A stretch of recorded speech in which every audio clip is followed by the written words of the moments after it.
జరపడానికి ఒకే ఒక ప్రధానమైన కారణం ఈరోజు ప్రజల కోసం పనిచేసే వాళ్ళలో ఒక స్ఫూర్తిని నింపి ప్రజల యొక్క క్షేమాన్ని, ప్రజల యొక్క అభ్యుదయాన్ని, ప్రగతిని కోరే వాళ్లకు ఒక రకమైన ఒక భరోసాను, ఒక శక్తిని ఇవ్వడానికి ఈ సమావేశాలు నిర్వహించడం ఒక భాగమైతే, పైలవాసుదేవరావు గారు లాంటి ఒక నాయకులు వాళ్ళ అవసరం ఈరోజు ఎంతో ఉందో తెలియజేసుకోవడానికి కూడా ఈ సమావేశాలని నేను నిర్వహిస్తున్నాను. అది మా ప్రధానమైన ఉద్దేశం. ఎందుకంటే అది కమ్యూనిస్టు రాజకీయాలు కావచ్చు, లేదు ఇతర పార్టీల రాజకీయాలు కావచ్చు, ప్రధానంగా ఈరోజు వ్యక్తుల చుట్టూ, వ్యక్తుల యొక్క ప్రయోజనాల చుట్టూ, వ్యక్తుల యొక్క అవసరాల చుట్టూ తిరగడం అనేది మనం చూస్తూ ఉన్నాం.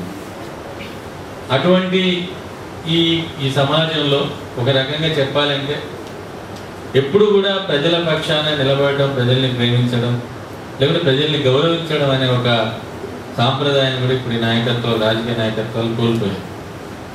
పైలవాసుదేవరావు గారు నేను చేసిన ఇంటర్వ్యూలో చాలా స్పష్టంగా ఒక అంతఃసూత్రం ఏమిటి అంటే, ప్రజల్ని ప్రేమించని వాళ్ళు, ప్రజల్ని గౌరవించని వాళ్ళు, ప్రజల్ని తమ యొక్క నాయకులుగా లేకుంటే తమ యొక్క శక్తిగా గుర్తించని వాళ్ళు నాయకులుగా ఉండటానికి అనర్హులు అనేది ఆయన అభిప్రాయం. ముఖ్యంగా మనం ఈరోజు ఏ నాయకులను చూసినా కూడా ఒక విషయం కనబడుతూ ఉంటుంది. ఓట్లు వేస్తే ప్రజలు మంచివాళ్ళు, లేకుంటే తమకు బలంగా అండగా నిలబడితే ప్రజలు మంచివాళ్ళు, తమకు ఓట్లు వేయని వాళ్ళు ప్రజలు మంచి వాళ్ళు కాదు, ప్రజలు మోసగాళ్ళు. అంటే ప్రజల్ని తమ ప్రయోజనాల కోసం వాడుకోవడం అనేది నాయకుల యొక్క కార్యక్రమంగా మారింది తప్ప తమ యొక్క శక్తిని ప్రజల కోసం ఉపయోగించడం అనేది లేదు. మీ అందరికీ చాలా మందికి తెలుసు, శ్రీకాకుళ సాయుధ పోరాటంలో పాల్గొన్న చాలా మంది నాయకులు తమ పిల్లలు కనకుండా చేశారు, లేకుంటే పిల్లలు ఒకవేళ పుట్టిన బయట ఇచ్చిన సందర్భాలున్నాయి. అయితే ఆ సమయంలో దళాల్లో ఉండటం అనేది ఉన్న వాళ్ళకు పిల్లలు ఉండకూడదు అనే నిర్ణయంతో ఈ సందర్భం చెప్పాల్సిన అవసరం ఉంది. ఎందుకంటే ఇప్పుడు ఏదైతే అరుణ ఉందో, అరుణ అనే అమ్మాయి పుట్టిన తర్వాత తల్లిదండ్రుల దగ్గర లేదు. ఇంకొక సంఘటన ఏంటంటే, ఇప్పుడు ఎవరైతే ఏ అమ్మ అయితే తీసుకెళ్ళి ఒక అమ్మకి ఇచ్చిందో ఆ అమ్మ కన్నబిడ్డ ఉంది, ఆ తీసుకున్న వాళ్ళ కన్నబిడ్డలు కూడా ఇక్కడ ఉన్నారు.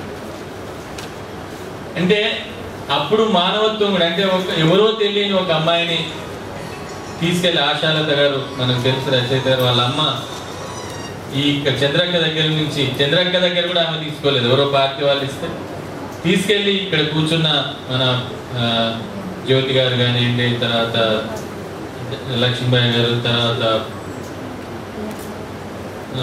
ముగ్గురు ఎవరైతే ఉన్నారో వాళ్ళ దగ్గర పెరిగింది.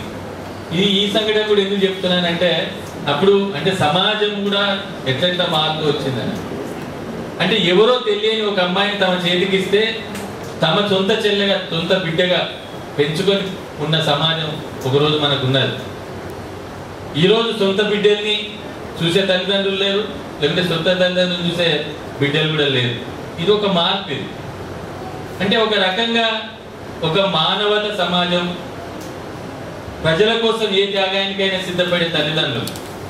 ఉదాహరణకి నాకు ఇప్పటికీ, నన్ను కరెక్ట్ చేయాలి ఎవరన్నా, 12 ఏళ్ళు జైలు జీవితం గడిపి ఇప్పటికీ విప్లవోద్యమంలో విప్లవం వస్తుందా లేదా, విప్లవం ఉంటుందా లేదా, అసలు ఆ సమాజం వస్తుందా లేదా అని చాలా మంది మాలాంటి వాళ్ళని కూడా ఒక అనుమానం ఉన్న సమాజంలో చంద్రక్క లాంటి వాళ్ళు అదే విప్లవ పార్టీలో ఉండి అదే రాజకీయాలతో ఉండటం అనేది నిజానికి చాలా ఒక అరుదైన విషయం.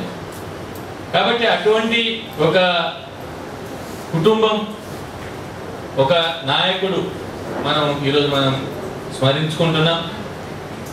ఈ స్మరించుకోవడం అనేది నా ఉద్దేశంలో నేనైతే 2 ఆశిస్తున్నాను. ఒకటి, ఒక ప్రజాస్వామిక సమాజం కోసం పనిచేస్తున్న వాళ్ళం, ప్రజల కోసం ఏ విధంగా ఏ త్యాగాలు చేయాలి, ఎటువంటి కార్యక్రమాలు చేయాలనేది ఒకటైతే, ప్రతి మనిషి మానవత్వాన్ని అలవర్చుకోవడం వల్ల, అంటే మానవత్వాన్ని తమ యొక్క సొంత భావనగా చూసుకోవడం వల్ల కూడా సమాజం ఏ విధంగా ముందుకెళ్ళగలుగుతుంది, సమాజం ఏ విధంగా మనం ఒక అంశాన్ని ముందుకు తీసుకెళ్ళగలుగుతాం అనేది రాజేందర్ రెడ్డి మనం ఆలోచించాల్సిన అవసరం ఉంది.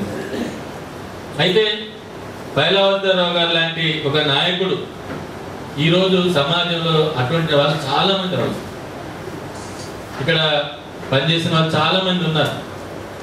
గతంలో పనిచేసి ఇప్పటికీ ఏదైనా సమాజం మారుతుందా, మారబోతుందా, మారితే బాగుంటుంది అని అనుకునే వాళ్ళు చాలా మంది ఉన్నారు. అంటే ఒక ప్రజాస్వామిక ఆకాంక్ష ఉన్న వాళ్ళు, ప్రజలు మంచిగా ఉండాలని కోరుకునే వాళ్ళు సమాజంలో ఉన్నారు. కానీ అది సెగ్రిగేటెడ్గా రకరకాల విభజనలతో ఈరోజు సమాజం ఉంది.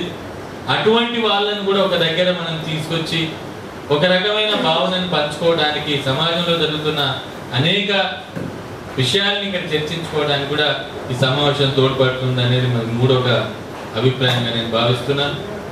ఆ విధంగా ఈ సమావేశం ఇంకా ఆలస్యం అవుతున్నది. ఇప్పటికే ముందుగా వెంకటేశ్వరరావు గారు సిపిఐఎంఎల్ తెలిసిన ఒక 5 నిమిషాలు మాట్లాడితే అప్పుడు బైలావతరావు గారి స్మారకోపన్యాసం 5వ ఉపన్యాసం ఓల్గా గారు, మీ అందరికీ తెలిసి నేను మళ్ళా ఓల్గా గారి నుంచి పరిచయం చేస్తే అది కొద్దిగా ఎక్స్ట్రా అవుతుందేమో. ఇంకా ఓల్గా గారు గత 40-50 ఏళ్ళుగా ఉద్యమంలో ఉన్నారు, మహిళా ఉద్యమంలో ఉన్నారు, రచయితగా ఉన్నారు, అనేక పుస్తకాలు రాశారు. మేము ఓల్గా గారిని అడిగింది ఏమిటంటే రాజకీయాల్లో మహిళలు మొదటి నుంచి కూడా ఉద్యమం నుంచి ఇప్పటి వరకు వాళ్ళ పాత్ర ఏమిటి, వాళ్ళు ఎటువంటి పాత్రను పోషిస్తున్నారు, రేపు భవిష్యత్తులో ఎటువంటి పాత్రను పోషించాల్సి ఉంటుంది అనే ఒక ప్రయాణాన్ని చర్చిస్తే బాగుంటుందని అడిగాం. దానికి ఓల్గా గారు అంగీకరించి వచ్చినందుకు ఆమెకు మరొకసారి కృతజ్ఞతలు తెలియజేస్తూ సాధనేని గారిని ఒక 5 నిమిషాలు మాట్లాడాల్సింది.